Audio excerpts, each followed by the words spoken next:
Galera, beleza? O último que chegou aqui em casa, um Thunderson SL 1967, provavelmente, tá? Detalhe desse painel que ele tá muito inteiro pro ano, né?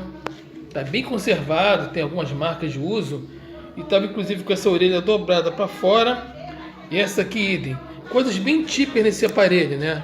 O Thunderson 1, o True Reverb 1, o Tremendão 1, todos esses aparelhos normalmente esses cantos são repuxados, torcidos. Então esse aqui deu uma acertada para ficar legal, tá? O olhinho de boi funcionando bonitinho, quer dizer, um aparelho muito legal, a parte traseira do chassi com ferrugem, mas a gente viu o detalhe da espessura da chapa, né? Ignorância. Atrás você vê que tá bem surrado, né? Engraçado. Ou da frente foi trocado ou de trás foi trocado. Que não convém acreditar que o painel traseiro da mesma época estaria nesse estado, bem mais agredido do que aquele lá. Mas o importante é que o painel da frente está bom. Aqui a parte interna, né? A velha festa do interior, como falo brincando, né? A fonte toda bagunçada, né? Os capacitores vão dando problemas e a galera não encontra e embrulha e manda. Então vai se ter que usar capacitores nessa montagem, mas montado com capricho, né? Isso aqui é só Jesus na causa, falando assim, né? A placa de circuitos com os componentes, acredito eu que 98% originais, aí só parece que 2 eletrolíticos, esse disco cerâmico aqui foram trocados, o resto dos resistores e os capacitores são todos originais, não sei o estado deles ainda, tá? Os potenciômetros, o de grave, o de média e presença são os originais, trocados foram de agudo e de volume, tá? Os soquetes das válvulas também são os originais, mas estão bem gastos. Estou até avaliando a necessidade, não estética, mas a necessidade funcional de os trocar. Ainda vou avaliar isso, E resistores, como costumo falar brincando, né? Engano, por exemplo, esse 5,6K aqui tá torradão. Você mede ele, tá perfeito. Pode ser que quando você aqueça o aparelho, ele comece a gerar problema. Ou ele aqueceu porque esse capacitor aqui pode ter dado ruim, trocaram o capacitor e o resistor passou a não esquentar, então não deu mais zebra. Mas eu vou trocar, vou refazer essa fonte toda, então é um praxe. Transformador de saída, tem que ver o que fizeram essa emenda aqui desse fio, né? Esse foi o enrolamento de uma da fase do primário, do transformador de saída. Tem que ver por que cortaram esse fio até onde ele está emendado, para fazer um serviço melhor, né? Fazer uma coisa de acordo com a necessidade. Quando eu comprei esse amplificador, o dono foi muito sincero e correto comigo. Foi uma negociação feita de um dia para o outro. Um dia eu contatei ele, fechei o valor no aparelho. No outro dia ele viu o valor do frete, me deu a conta dele, depositei, ele mandou o amplificador na hora. Negociação super rápida, tranquila. E o que ele prometeu, chegou. As válvulas estão guardadas, são válvulas antigas. Eu não posso avaliar o estado delas porque ele relatou, inclusive, que esse aparelho está funcionando. Só que o volume dele é baixo e distorce. Né? Quando você abre procurando volume, você tem distorção. A partir de um certo ponto, você vai aumentando, ele vai ganhando volume, mas chega um certo ponto que ele falou que o som não tem rendimento. Né? Ele não soube explicar direito. Aí beleza, você vai observando os potenciômetros trocados, né? Como eu falei, volume primeiro, agudo, grave, médio e presença. Você observa que foram trocados aqui, de cara você vê o volume e o agudo. Grave, médio e presença, tudo leva a que são os originais ainda. Beleza, trocar potenciômetro é a coisa mais fácil que tem. O problema é respeitar os valores. Eu dei uma medida nesse aparelho, né? Medi o transformador de saída. Tá beleza. A fonte dele eu liguei. Incrível que pareça, galera, essa fonte está funcionando.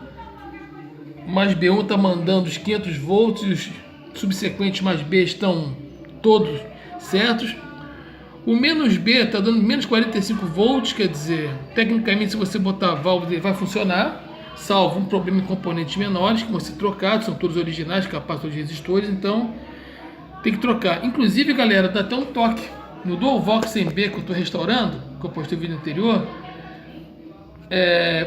esses resistores aqui do Dualvox, o de 100K estava dando 180K no Dualvox.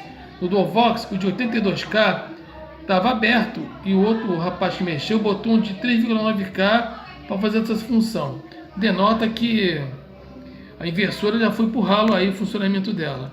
E haviam 3 resistores de 100K nessa parte da alimentação das válvulas do pré que estavam literalmente abertos. O mais intrigante são componentes que visualmente você olhava, então como esse aqui, ó. Esse de 100K, por exemplo, aqui, tá? Você olha ele está visualmente perfeito. Um resistor que a princípio não gera suspeita. Esse aqui gera, né? Esse aqui gera. Esse principalmente, tá queimado. Esse tá beleza, 5,6K bonitinho. No Dualvox também na fonte resistores literalmente torrados, mas com valor ômico certo.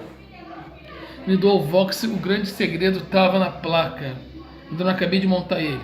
A placa com vários componentes, como eu falei, esse muito alterado, quase o dobro do valor, esse aberto, um resistor de 3,9K contornando, né, fazendo um jump, quer dizer, a inversora foi pro ralo, e 3 resistores de 100K, que pega na alimentação das placas das válvulas do pré.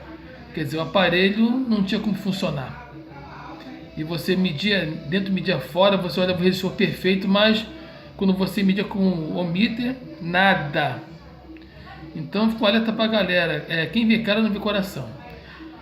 Voltando aqui ao Thunderson, então o dono falou que não tinha ganho, não tinha rendimento, não soube expressar direito o problema, ele só comentou que ele funcionava, mas com uma deficiência de volume ou ganho.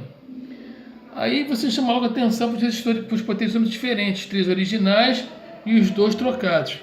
Não tem importância. Esse aqui é de 1 mega, o de volume, e o de agudo é 250K. Aqui, ó, o esquema original. Esse esquema aqui foi comprado em 86 na antena, né? Foi quando eu consertei um aparelho igual a esse. Foi o primeiro Thunderson que eu consertei. Isso me bateu um ar de saudosismo muito grande, que era exatamente igual. Na verdade, era um irmão gêmeo de linha de produção. Bom, volume, aqui no esquema você vê 1 mega, né? E agudo, 250K. Na verdade, esse aqui é 1 mega A, 1 mega log, e aqui é 250K B, o linear. Esse esquema não tinha essas definições, tá? O de grave é 1 mega log, 1 mega A, 25K B, linear, e 5K B. Esse esquema não tem a denominação do que é linear e logaritmo. Outro mais recente eu tenho, mas peguei esse antigão, que na época não tinha nem nos esquemas a especificação do que era linear, logaritmo, reverse log, que eu sei o que era. Aí você volta aqui no aparelho, você mede o potenciômetro, já fiz essa liberdade, eu soltei o terminal aqui para não ter mínima margem de erro, né? E você conclui que o potenciômetro de volume, que era para ser de 1 mega, foi substituído por um potenciômetro de 100K. Tudo que é ruim pode piorar. Aí você vai no potenciômetro de volume, que era para ser de 250K, o camarada botou outro potenciômetro de 100K. Então você não pode pegar um potenciômetro de 1 mega de volume, né? Que trabalha aqui, pegando o sinal da placa da primeira válvula, onde você vai dosar para enfiar na segunda placa, na primeira placa da segunda válvula. Você mexeu nesse valor aqui, você vai ter toda uma alteração de sinal que é jogado para a terra, então acabou. Então acredito que um dos problemas do volume ou da deficiência do volume seja ligado a esse valor errado desse potenciômetro. Se você trocar um logaritmo linear, você vai ter uma diferença na curva de resposta em ohms do potenciômetro. O linear ele tem uma resposta homogênea ao longo da trilha. O logarítmico e o reverse log, eles têm uma modificação, tá? Então essa é a diferença. O linear, quando você bota o cursor no meio, você tem metade do valor para cada lado. O logarítmico, 25% de curso, você tem metade do valor para um lado e o resto para o outro lado. E reverse log é o contrário, né? 25% do potenciômetro tem metade do sinal e 75% na outra metade. Então a diferença é essa. Você pode até na emergência pegar um logarítmico e você botar um linear, mas respeitando o valor de 1 mega, gente, pelo amor de Deus. E no de agudo também, ele tirou de 250K, né? E botou um de 100K. Então acredito que você teve de cara aqui uma perda de agudos, ou pelo menos um desequilíbrio no curso do potenciômetro. Você não pode trocar potenciômetros das saltos quânticos. Uma coisa é você não ter o 250K, você bota um 220K, e você bota o 200K, você vai até ter um funcionamento próximo do ideal. Mas você vai com um potenciômetro de 250K, você bota um de 100K, galera, é muito menos da metade. Não fiz cálculos e percentuais que costumo fazer, mas não rola. Então acredito que esse aparelho aqui, do jeito que está, transformador de saída, está com primário, beleza. A fonte gerando as tensões normais. Se trocar esses dois potenciômetros de volume de 100K, botar o valor certo que é 1 mega, né? O ideal é 1 mega log. Eu tenho aqui 1 mega linear, vou botar ele para ver. E o de 250K eu tenho de 220K, mas nesse formato aqui. Hoje em dia você praticamente não encontra mais potenciômetros nesse formato. Tem até algumas lojas que tem, mas não é tão corriqueiro. Então acredito que dê para rolar, entendeu? Então é isso aí, gente. Valvulada, aquela história, levem para quem gosta de fazer, gasta um pouquinho mais e não deprecie esse aparelho, gente. Eu acho um crime. Um aparelho de 1967, tá? Isso está até a nível visual bem conservado, mas com loucuras, valores de potenciômetro errado, fonte com capacitores parece foram colados com chiclete, sei lá, entendeu? É um crime. Isso aqui, na verdade, é uma raridade, né? E veio sem gabinete de madeira, né? Detalhe para a grossura da chapa, minha ignorância, e um painel que está muito bonito para a idade. Então é isso aí, gente. É um aparelho que talvez botando os potenciômetros no valor correto, ele funcionasse perfeito. Tá? Então aí, gente, o Thunderson 1, né? Uma das primeiras séries do Thunderson, e vai entrar também para uma reforma de todos os aspectos, elétrica e confecção do gabinete. Gente, um abração a todos.